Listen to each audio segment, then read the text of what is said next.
Isso aí, galera, bora lá para mais um React. E hoje, galera, nós vamos continuar falando desse terremoto econômico que foi a ascensão dessa nova inteligência artificial chinesa, o DeepSeek, né?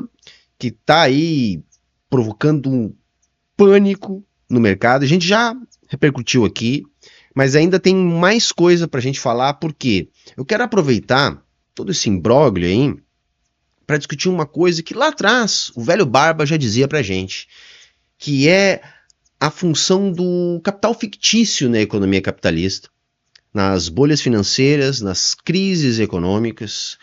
Então, eu acho que a gente está mais uma vez vivendo um baita exemplo didático para entender a função do capital fictício. Então, eu vou pegar aqui um vídeo do Eduardo Moreira, que está comentando o assunto. O Edu gosta bastante de falar desse tipo de coisa, inclusive ele vai estar oferecendo, provavelmente hoje, né? Gravando aqui, tá, tô fazendo as contas aqui, mas então, hoje à noite você vai poder acompanhar lá o evento Mapa da Mina, do Edu, onde ele vai dar mais detalhes sobre esse tipo de coisa. E aí, se você quiser dar uma moral aqui pro canal, você pode entrar nesse evento a partir do meu link que tá aqui embaixo, no comentário fixado, tá?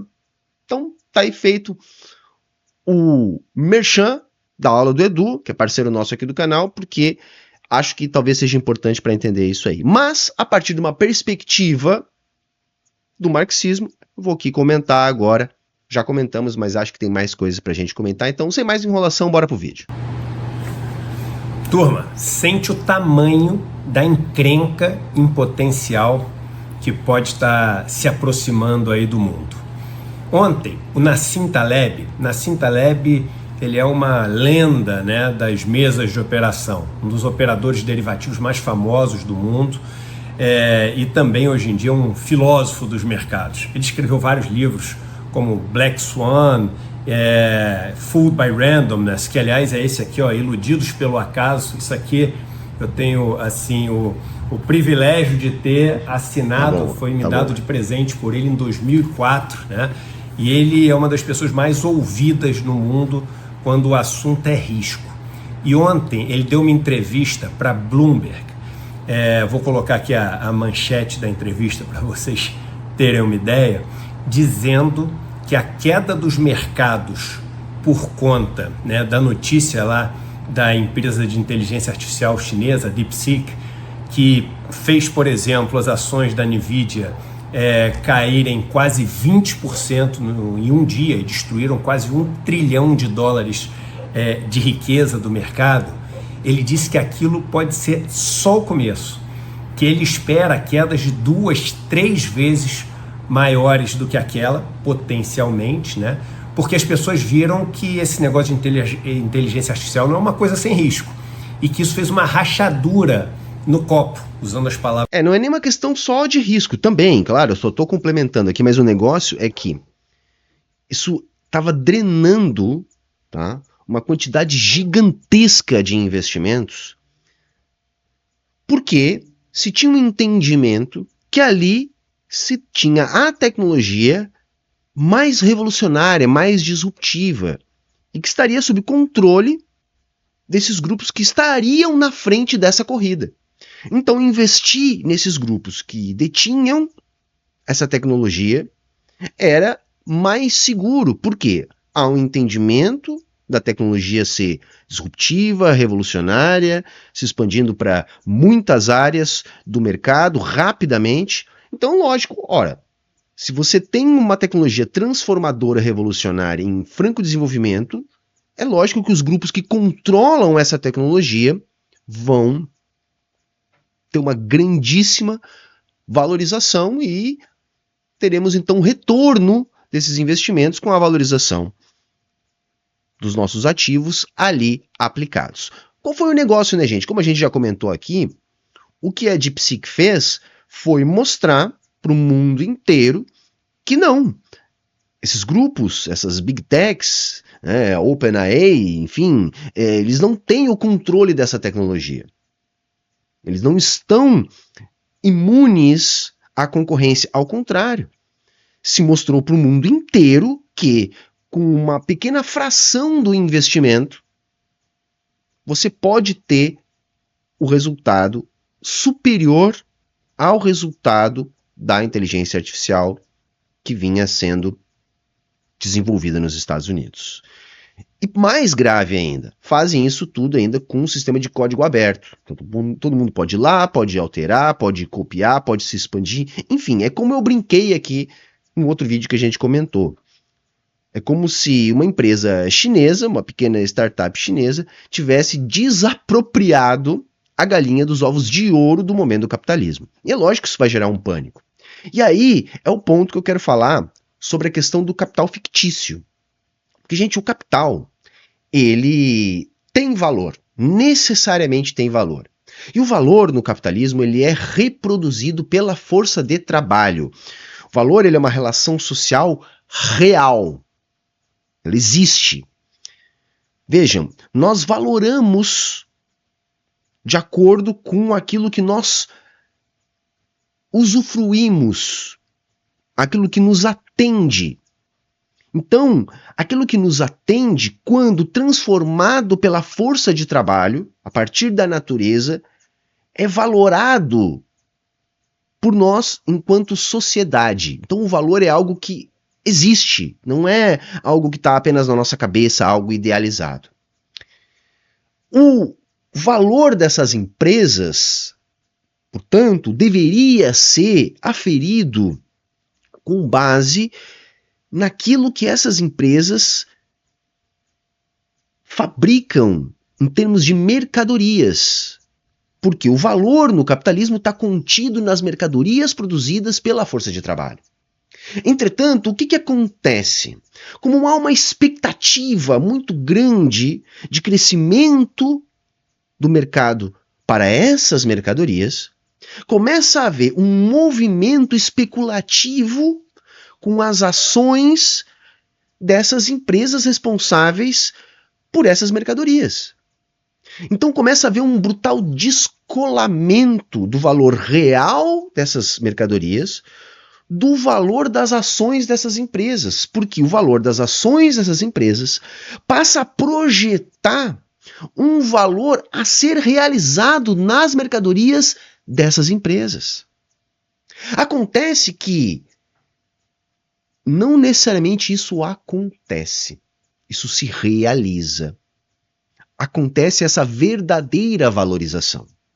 Veja, o capital fictício é justamente esse deslocamento, ele se identifica, por exemplo, em ações, em títulos públicos, entre outras coisas, que podem servir como crédito para o desenvolvimento de determinadas mercadorias, de determinados mercados, ou podem micar, virar um mico.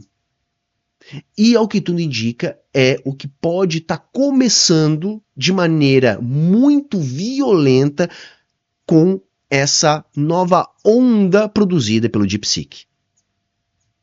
Então, aquilo que se imaginava ser algo privado, controlado por determinadas empresas, e que, ainda por cima, tinha o seu desenvolvimento baseado em uma tecnologia de ponta que também podia ser controlada pelo mesmo grupo de empresas sediados no mesmo país, tudo isso se desfez no ar.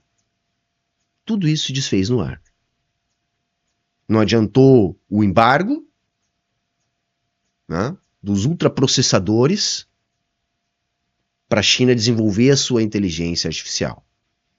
Eles estão desenvolvendo seus processadores mais aceleradamente e, ao que tudo indica, eles compensaram, né, com o software aquilo que eles não tiveram acesso ao hardware.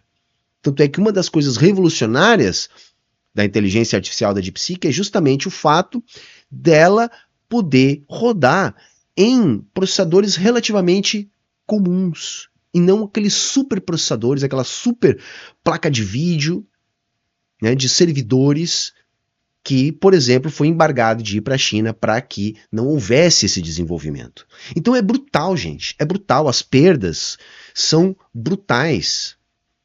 A Nvidia perdeu coisa de 3 Petrobras. 3 Petrobras. Eu acho que o Edu vai dar mais dados aqui, tem mais coisa que eu quero falar. Vamos seguir mais um pouquinho com o vídeo do Edu aqui. Palavras dele. E que agora, com o copo rachado, enfim, o risco está aí na mesa. E ele chama atenção para uma coisa muito interessante, que era o que eu queria trazer para vocês nesse vídeo e que eu vou trazer no Mapa da Mina, amanhã, quinta-feira, em detalhe para vocês. Que a geração de riqueza, ou a sensação de geração de riqueza, que aconteceu num período muito curto, nos últimos 2 anos, por causa da valorização de pouquíssimos ativos, foi gigante. Então, eu fiz a conta aqui, tá? E vou mostrar isso amanhã no relatório. Se você pegar só 6 ativos, a Nvidia, né? Nvidia, tem várias maneiras de falar, que foi essa empresa que estava nas manchetes por causa dessa queda de ontem, mas se você for pegar a Nvidia, a Meta, a Alphabet, que é a empresa do Google, né? O Bitcoin, a Amazon e a Apple, e for pegar esses 6 ativos ali do começo de 2023, final de 2022, estamos falando de 2 anos, e o que eles valorizaram até hoje, veja bem, eu já estou considerando depois da queda de anteontem e ontem. Se você for pegar depois disso, tá? As ações hoje, se você for pegar o quanto elas valiam há 2 anos atrás e o quanto elas valem hoje, você tem uma geração de riqueza de quase 11 trilhões de dólares, 11 trilhões de dólares, só pela valorização desses... Gente, isso aí é claramente capital fictício, entende? Não há uma produção de valor para a sociedade nesses 2 anos que possa dar um montante desses. Claro que nós estamos falando de preço das ações, não é a mesma coisa que valor, tudo bem, mas assim, tendencialmente, os preços buscam o valor, ou buscariam o valor. Não nesse caso, porque isso flagrantemente é a formação de uma bolha de capital fictício, que pode servir como crédito para caso haja essa valorização, ou seja, isso passe a representar algo que atende a demandas concretas da sociedade, portanto é valorado socialmente, ou não, ou pode acontecer o que está dando toda a pinta de estar começando a acontecer agora. E eu suspeito, gente, que isso é apenas o começo. Por quê? Porque a própria DeepSeek já fez anúncios de desenvolvimento da sua tecnologia, portanto eles já estão desenvolvendo ainda mais este processo, tem toda uma circunstância sendo construída para o desenvolvimento de processadores, de ultraprocessadores gráficos, e, enfim, com grande capacidade na China, a despeito do bloqueio.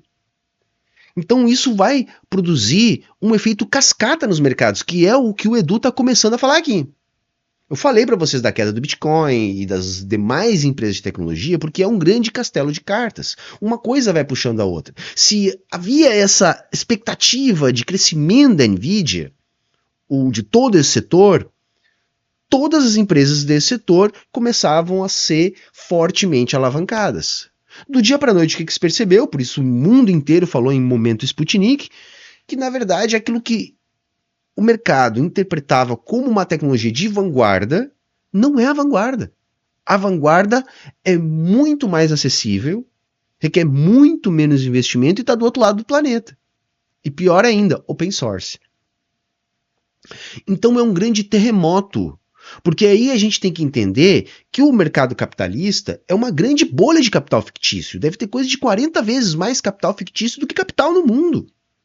Por isso as crises cada vez mais próximas umas das outras e cada vez mais violentas, porque pensa no seguinte, por que essas ações são tão valorizadas? Claro, há uma expectativa de valorização desse mercado, que está começando a se desfazer agora, ou pelo menos parte dessa expectativa, mas grande parte é um movimento especulativo, que é aquele cara, é aquele investidor, é aquele fundo que compra esses ativos simplesmente para esperar a valorização e depois vender. E aí nós estamos falando de fundos de investimento, bancos, enfim, isso acaba contaminando toda a economia, que compra esses ativos supervalorizados e daqui a pouco esses ativos se desvalorizam abruptamente. Só que na economia capitalista, esses ativos eles não são comprados para ficar parados, tá, gente? Todo o mercado interbancário se baseia numa contabilidade onde os ativos são utilizados para a formatação de derivativos, que são os ativos que derivam de outros ativos. Então, daqui a pouco, você tem um derivativo que é derivado de um ativo desses que micou. E aí o derivativo mica também. E aí você tem o quê? Um efeito cascata na economia. E aí os capitalistas resolvem tirar a cueca pela cabeça. Vão tudo lá com o pires na mão pro Federal Reserve salvar a porra toda. E veja, tudo isso, esse grande terremoto vem logo após a posse do Trump, com um discurso belicista em relação à China, que ele já baixou o tom, lógico, e a China simplesmente mostrando, não venha, que se você vier, nós temos como nos defender.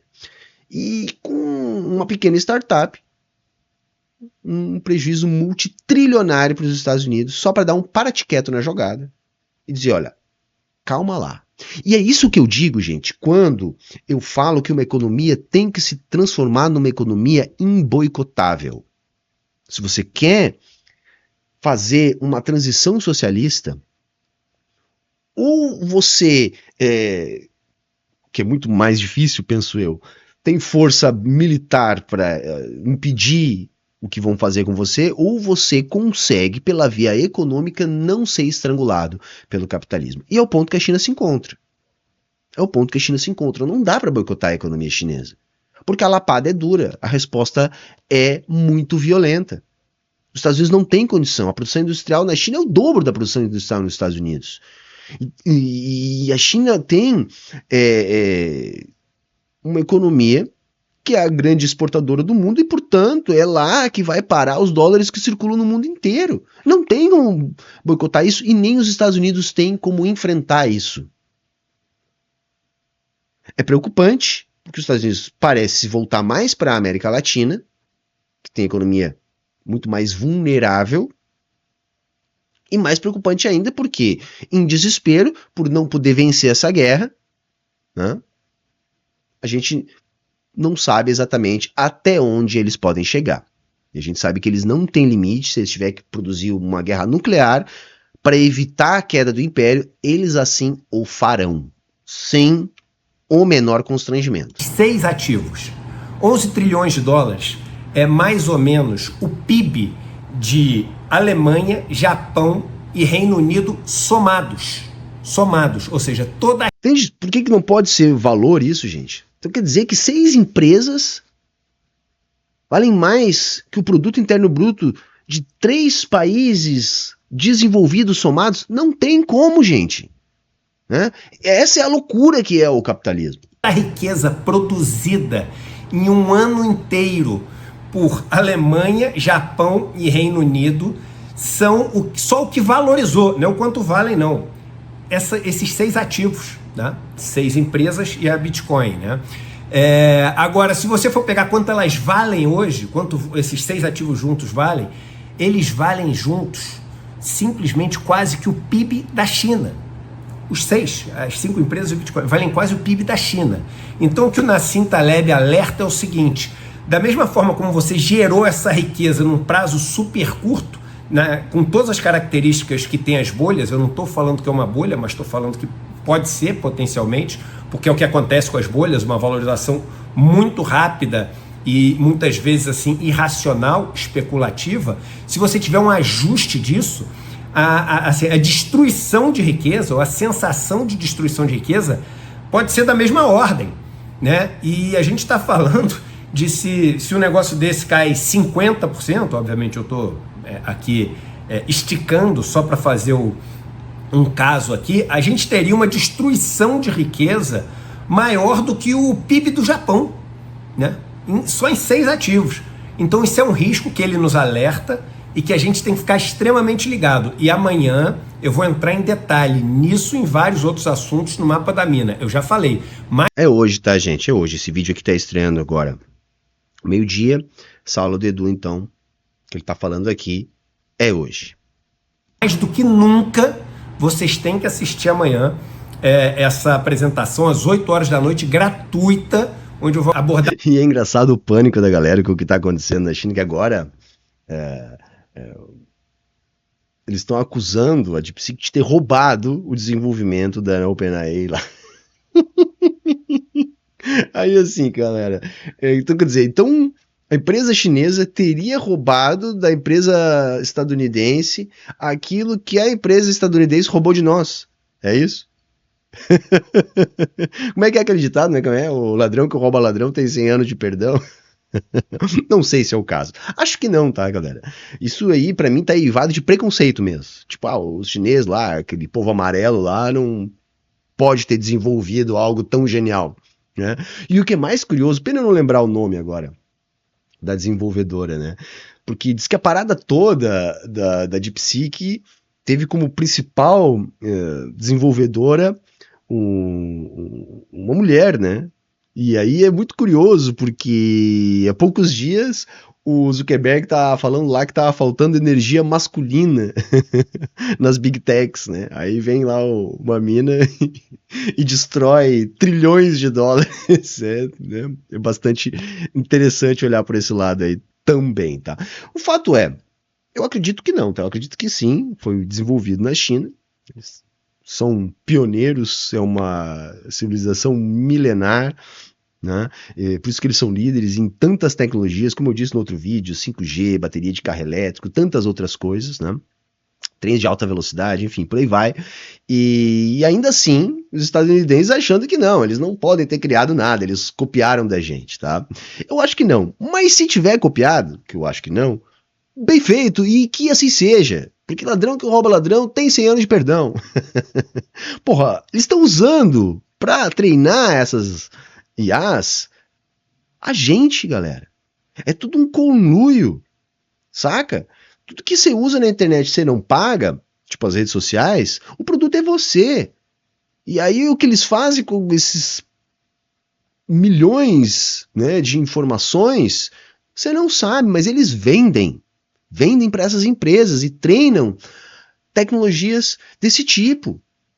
Então, se a DeepSeek utilizou a tecnologia desenvolvida pelo ChatGPT, foda-se, meus mais sinceros, foda-se, e digo mais, bem feito, porque tem uma outra coisinha que a gente também tem que falar de vez em quando aqui, né?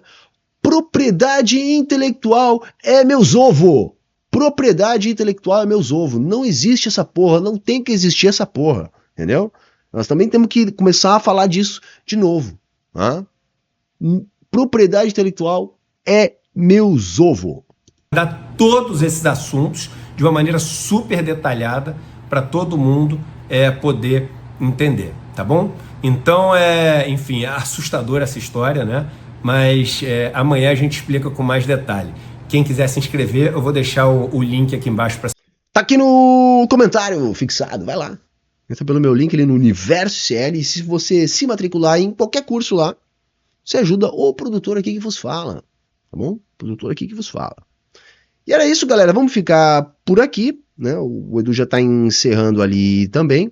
Espero que vocês tenham gostado, comentem aí, acho que esse assunto ainda, vamos falar bastante dele, hein? Tem muita coisa que tá em rápida transformação, nós vamos acompanhar aqui, porque eu acho que isso está no olho do furacão, está no centro da nossa discussão, que é a discussão econômica, que é a luta de classes, que é a nossa luta contra o capital. Beleza?